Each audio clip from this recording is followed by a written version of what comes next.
Dalam beberapa hari terakhir, eskalasi di wilayah selatan Ukraina kembali meningkat, dengan laporan yang menyebut adanya serangan terhadap infrastruktur energi yang berperan penting dalam logistik militer.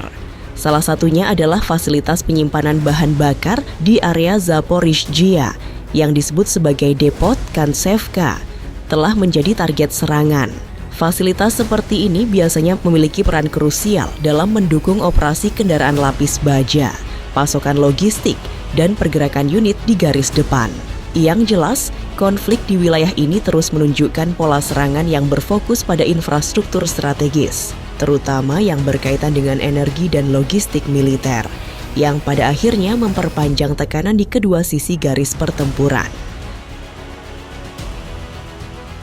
Gelombang tekanan yang terjadi di berbagai sektor ini tidak berdiri sendiri. Polanya menunjukkan satu hal yang semakin jelas. Moskow tampaknya tidak lagi bergerak dengan satu fokus tunggal, melainkan membangun tekanan berlapis, dari garis depan darat hingga ruang udara dan laut sekaligus. Di wilayah Sumy dekat perbatasan Rusia, sebuah rekaman menjadi sorotan. Dalam video tersebut ia terlihat sebuah bus sipil yang dilaporkan membawa personel militer Ukraina. Menurut sumber Rusia, kendaraan itu terdeteksi oleh drone FPV sebelum para penumpang di dalamnya berupaya menyelamatkan diri.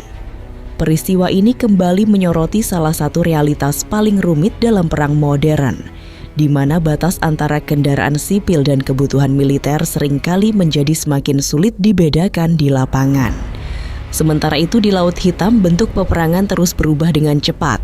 Jika dulu dominasi laut ditentukan oleh kapal perang besar, kini ancamannya lebih banyak datang dari sistem tanpa awak. Rusia dilaporkan menggunakan drone Lancet untuk menghadang drone laut Ukraina sebelum mencapai targetnya. Langkah ini dipandang sebagai respons langsung terhadap meningkatnya ancaman drone laut Ukraina yang dalam beberapa tahun terakhir telah digunakan untuk menyerang kapal, pelabuhan, dan infrastruktur penting di wilayah pesisir Rusia. Strateginya jelas, menghentikan ancaman sedini mungkin, bahkan sebelum sempat mendekati sasaran. Namun sorotan terbesar dari rangkaian serangan ini tetap jatuh ke Kiev. Di ibu kota Ukraina tersebut, salah satu lokasi yang terdampak adalah Kompleks Kyiv-Pechersk Lavra, situs warisan dunia UNESCO yang telah berdiri sejak abad ke-11 dan dianggap sebagai salah satu pusat spiritual paling penting di Ukraina. Setelah serangan udara malam hari, api besar dilaporkan terlihat di sebagian area kompleks tersebut, memicu perhatian luas baik di dalam negeri maupun internasional.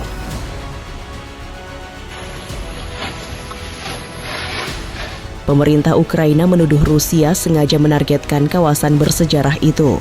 Namun Moskow membantah tuduhan tersebut dan melalui Kementerian Pertahanan menyatakan bahwa tidak ada serangan yang diarahkan ke kompleks biara tersebut.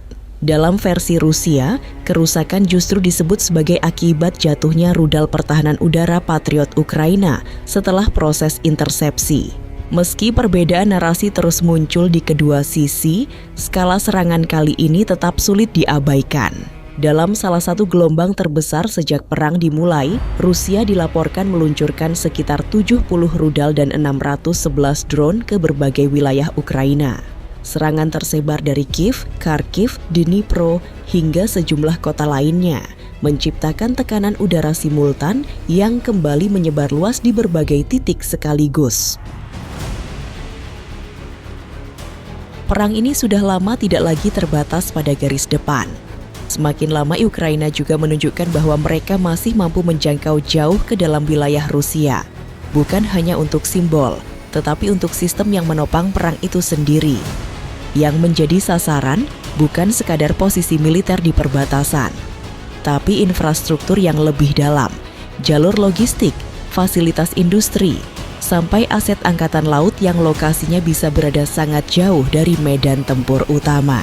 Salah satu titik yang paling banyak diperbincangkan adalah Saint Petersburg.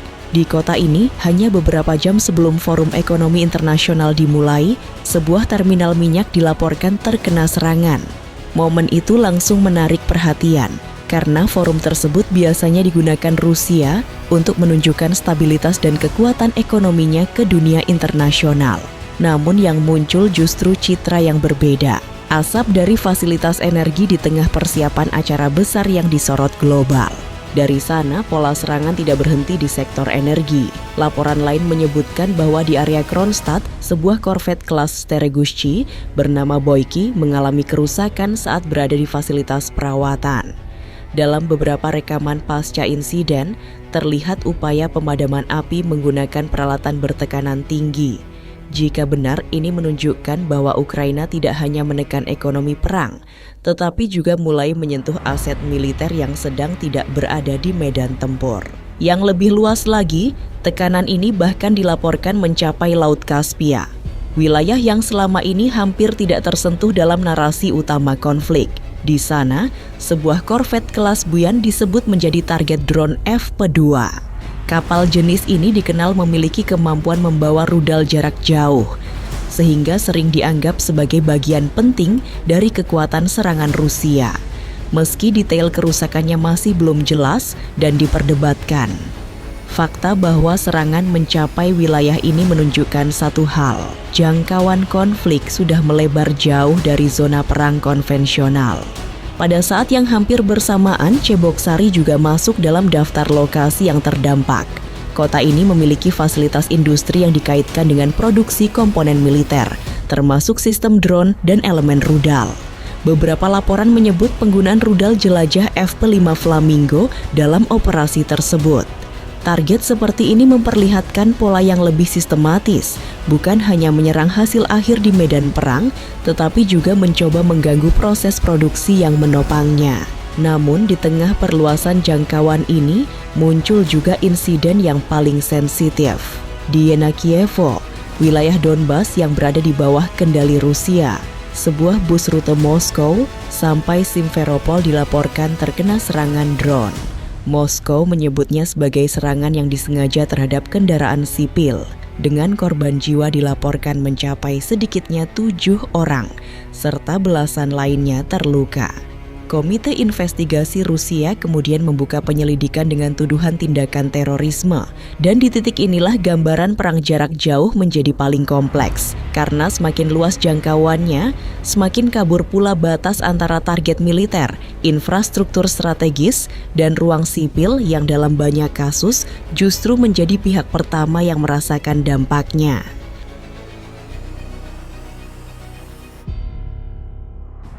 Situasi Ukraina sekarang tidak lagi bisa dibaca hanya dari apa yang terjadi di garis depan.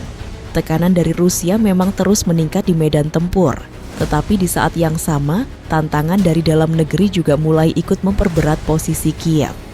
Salah satu titik yang paling kritis berada di Kostiantynivka, sebuah kota penting di wilayah Donetsk yang sejak lama menjadi bagian dari garis pertahanan Ukraina. Dalam beberapa waktu terakhir, laporan menunjukkan adanya tekanan bertahap dari pasukan Rusia dari berbagai arah, mulai dari kawasan industri hingga jalur logistik utama. Jika kota ini sampai jatuh, maka posisi Kramatorsk dan Sloviansk akan berada dalam situasi yang jauh lebih rentan terhadap tekanan lanjutan. Namun persoalan Ukraina tidak berhenti di aspek militer di lapangan. Setelah memasuki tahun-tahun panjang perang, tanda-tanda kelelahan mulai terlihat. Laporan mengenai desersi meningkat, dipengaruhi oleh rotasi pasukan yang terbatas, penugasan berkepanjangan, dan tekanan psikologis yang terus menumpuk. Di sisi lain, proses mobilisasi juga memicu gesekan sosial. Rekaman perekrutan pria usia militer di ruang publik beredar luas, sementara beberapa aksi protes terhadap wajib militer mulai muncul di Kyiv. Kondisi ini menempatkan pemerintah dalam posisi sulit, tertekan dari luar, sekaligus menghadapi kejenuhan dari dalam. Di tengah dinamika tersebut, Moskow justru mengirim sinyal yang lebih luas dari sekadar perang konvensional. Rusia kembali menegaskan posisi strategisnya melalui unjuk kekuatan nuklir. Kementerian Pertahanan Rusia merilis rekaman uji peluncuran rudal balistik antar benua Sarmat.